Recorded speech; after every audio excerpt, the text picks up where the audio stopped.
Hello everyone, welcome to this video class on memory management in Linux. This is part of our self-learning practice for operating systems, course code B24CS2T04, and we are covering topic 5. In this session, we will look at three things: how virtual memory works in Linux, how demand paging allows the kernel to be efficient with physical RAM, and how we can observe and compare page faults using a tool called vmstat. Let's get started. Here is a quick overview of what we will cover today. First, we will understand why memory management matters in the first place. Then, we will look at how Linux implements virtual memory. After that, we will go through the mechanics of demand paging, how the kernel delays allocating physical memory until the last possible moment. We will then do a live demo with a C program that allocates a large block of memory and touches pages in different patterns. We will use vmstat to monitor what happens at the system level, and finally we will wrap up with the key takeaways. So let's begin with the why. So here is a fundamental problem. Physical RAM is limited. Your machine might have 4 GB, 8 GB, maybe 16 GB, but you are running dozens of processes at the same time. Your browser, your code editor, your terminal, background services, and every single one of them behaves as though it owns all of the memory. So how does the operating system make this work? The answer is virtual memory. The OS gives every process its own private address space. The process sees a contiguous range of addresses from 0 all the way up, and the OS, together with the hardware, maps these virtual addresses to physical RAM locations behind the scenes. The process has no idea where its data actually lives in physical memory, and it does not need to know. And here is the clever part: not all of that address space actually needs to be backed by real RAM. The OS uses a technique called demand paging, where physical memory is allocated only when a page is actually accessed, not when it is requested. Think of it like a library, where books are only fetched from the warehouse when someone actually asks for them. You do not preload the entire warehouse into the reading room. Let us look at what a process virtual address space actually looks like. On the slide, you can see the layout. At the bottom, starting from low addresses, we have the text segment, which holds the compiled program code. Above that is the data segment for initialized global variables. Then BSS for uninitialized globals. Then comes the heap, which grows upward. This is where malloc allocates memory. Higher up is the memory mapped region where shared libraries and mmapped files live. And at the top of the user space region is the stack, which grows downward. Above all of this is the kernel space, which the process cannot access directly. Each of these regions, text, heap, stack, and so on, is represented inside the kernel by a data structure called VM area struct, often called a VMA. The kernel maintains a linked list of these VMAs for each process, and they all live inside another structure called mmstruct, which is the per process a memory descriptor. The mmstruct holds the pointer to the top level page table, the PGD, as well as the list of all VMAs. So when the kernel needs to look up anything about a process memory, it starts from mmstruct. You can actually see the exact layout for any running process by reading the file /pros/pid/maps.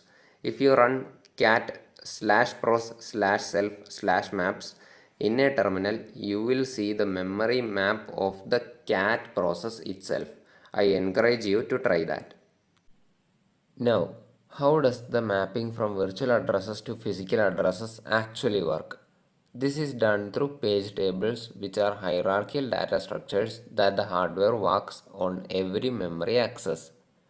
On x86-64 systems, which is what most of us use, the virtual address is 48 bits wide. It is split into 5 parts, 9 bits each for 4 levels of page table indices: PGD, PUD, PMD, and PTE, plus 12 bits for the offset within the page. The hardware starts at the top level table called the Page Global Directory or PGD and walks down through each level. At the bottom level, the page table entry or PTE contains the physical frame number. That frame number combined with the 12-bit offset gives us the final physical address. Now, doing this 4-level walk on every single memory access would be extremely slow. So the CPU has a cache called the TLB, the translation look aside buffer, that stores recent virtual to physical translations. If the translation is in the TLB, the hardware can skip the page table walk entirely. But if it is a TLB miss, the full 4-level walk has to happen, and that is expensive. This is why access patterns matter, and we will see that. So what happens when a process tries to access a page that is not currently in physical memory? The CPU raises an exception called a page fault. There are three types. First, a minor fault. This happens when the virtual page exists in the process address space, meaning it has a valid VMA, but no physical frame has been allocated yet. This is the common case with demand paging. The kernel simply allocates a physical frame, fills it with zeros, updates the page table entry, and lets the process continue. This takes only microseconds. It is fast. Second, a major fault. This happens when the page's data has been swapped out to disk. The kernel has to read the data back from the swap partition, which involves disk I/O. This takes milliseconds, roughly 1,000 times slower than a minor fault. Third, an invalid fault. This happens when the process tries to access an address that does not belong to any VMA. In this case, the kernel sends a sig signal and the process crashes with a segmentation fault. Here is the key insight that ties into demand paging. When you call malloc, the kernel does not allocate physical memory. It only reserves virtual addresses by creating or extending a VMA. Physical frames are allocated one by one on first access via minor faults. Let me walk through the exact sequence of what happens when our program writes to a newly allocated page. Say mem at index 0 is set to the character A. The CPU tries to execute the write instruction. The MMU looks up the page table and finds that the PTE for this address has the present bit set to 0, meaning no physical frame is mapped. So the CPU raises a page fault which traps into the kernel. The kernel's page fault handler, the function doPageFault, is invoked. The first thing it does is call find VMA to locate the VMA that contains the faulting address. If no VMA is found, the kernel sends a sig, that is an invalid access. If a valid VMA is found, the kernel calls handle fault, which in turn calls handle PTE fault. Now the kernel checks, is this page on swap? If yes, it calls do swap page to read it from the disk. That is a major fault. But in our case, this is a brand new anonymous page that has never been written to, so there is nothing on swap. Since the PTE is empty and this is an anonymous private mapping, the kernel calls do anonymous page. This function calls alloc page, which uses the buddy allocator to get a 0 to 4 KB physical frame. It then installs the PTE with the new frame address and the present bit set, flushes the relevant TLB entry, and returns to user space. The faulting instruction is re-executed, and this time it succeeds because the page table entry is now valid. This whole process, allocating a frame only when you actually need it, is the beauty of demand paging. The kernel is lazy in the best possible way. It never does work upfront that might not be needed. One extra detail worth knowing. If the first access to a page is a read rather than a write, the kernel does not even allocate a new frame. Instead, it maps the global empty 0 page, a single read-only page filled with zeros that is shared by all processors. Now, let us look at the program we wrote to demonstrate all of this. It is called demandpagingdemo.c, and it works in 3 phases. Phase 1. We call malloc to allocate 512 megabytes. At this point, we expect approximately 0 page faults because malloc just reserves virtual addresses. No physical frames are allocated. Phase 2. We touch every single page by writing 1 byte per page. Since each page is 4 KB, 512 MB divided by 4 KB gives us 131,072 pages. We expect approximately 131,072 minor faults, one for each page accessed for the first time. Phase 3. We retouch all the pages by writing to them again. This time we expect approximately 0 new faults because all the frames are already mapped from phase 2. We run phase 2 with 3 different access patterns to compare their performance. Sequential touches pages in order 0, 1, 2, 3, which gives the best spatial locality. Random uses a Fisher-Yates shuffle to visit every page exactly once, but in a randomized order. This gives the worst TLB behavior. And stride 64 touches every 64th page, then wraps around, giving moderate locality.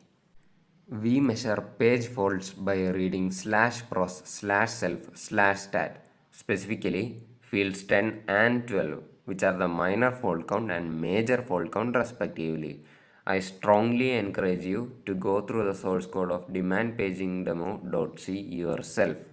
Reading and understanding each phase and pattern is the best way to internalize how demand paging works. Alright, let me show you this in action. I have two terminals open. In terminal 1, I will compile and run our program. Let me type gcc-o0-o demandpagingdemo.c.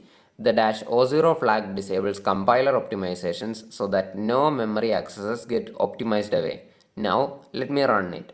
/demandpagingdemo 512 seek, where seq represents sequential pattern. In terminal 2, I have vmstat running with a 1 second interval, so we can see the system level statistics updating in real time. Okay, look at the output from the program.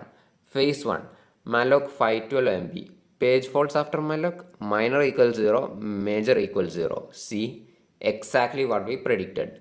The kernel reserved virtual space but allocated 0 physical frames. Now, phase 2, touching pages. And there we go. Page faults during access.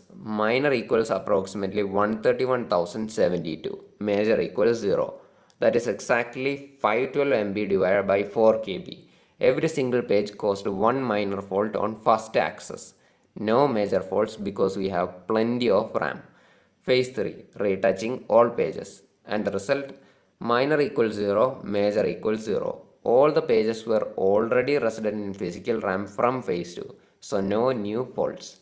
Now look at the vmstat output in terminal 2. Watch the free column. You can see it dropped by roughly 524,288 KB, which is approximately 512 MB. That is the physical RAM being consumed as pages are faulted in. Also, notice the SY column. System CPU usage spiked to about 25%. That is the kernel spending CPU time handling all those page faults and updating page tables. And look at SI and SO, swap in and swap out. They remain at 0 because we have enough RAM. Now, instead of running each pattern manually, let me use the compare page faults.sh script we prepared. This script automatically runs the demo with all three access patterns, sequential, random, and stride, and prints a side-by-side comparison table at the end. Let me run it. chmod +x compare page faults.sh, then /compare page faults.sh 512. While that runs, let me also show you vmstat monitor.sh. This script automates the vmstat capture we were doing manually in terminal 2. It takes a snapshot of vmstat before the demo starts, runs vmstat in the background during the demo, and then captures a final snapshot after the demo finishes. It saves everything into a time-stamped log file. Let me run it. chmod plus x vmstat monitor.sh, then /vmstat monitor.sh 512 seek. Okay, compare page faults.sh has finished. Look at the output. It prints a formatted table showing minor faults, major faults, and elapsed time for each pattern side by side. It also saves this to a file called pagefaultcomparison.txt. And notice that the script also captured separate vmstat logs for each pattern run. vmstat run seek.log, vmstat run random.log, and vmstat run stride.log. You can compare those logs to see how system CPU and free memory behaved differently for each access pattern. We will discuss the numbers from this table on the next slide. Let me quickly explain the key vmstat columns that we care about for this experiment. The output has several sections. Under PROCS, the R column shows runnable process and B shows blocked process. Under memory, SWPD shows how much swap is in use and free shows free physical RAM in kilobytes. Under swap, SI is the amount of memory swapped in from disk per second and SO is memory swapped out to disk per second. Under CPU, US is user CPU time and SY is system or kernel CPU time. ID is idle time and WA is time waiting for IO. During normal operation, free memory is stable. SI and SO are 0 and system CPU is low. During our demo, we saw free drop by 512 MB, system CPU spike because of fault handling, and SI or SO stay at 0 because no swapping was needed. If you want to actually see swap activity, you would need to allocate more memory than your system has available. For example, on an 8 GB machine running demand paging demo 7000 seek would allocate 7 GB, which would force the kernel to start swapping. In that case, you would see SI and SO go above 0 and the SWPD column would start increasing. You will see the automated capture as a clean summary of how free memory, swap usage and CPU breakdown changed across the before, during and after phases. Now, let us look at the comparison table that compare pagefaults.sh just produced. Remember, it ran all three patterns, sequential, random and stride, each with 512 MB. The results are interesting. Minor faults are essentially identical across all three patterns, approximately 131,072 each. This makes sense because every pattern touches every page exactly once. The random pattern uses a Fisher-Yates shuffle, so it visits each page exactly once, just in a different order.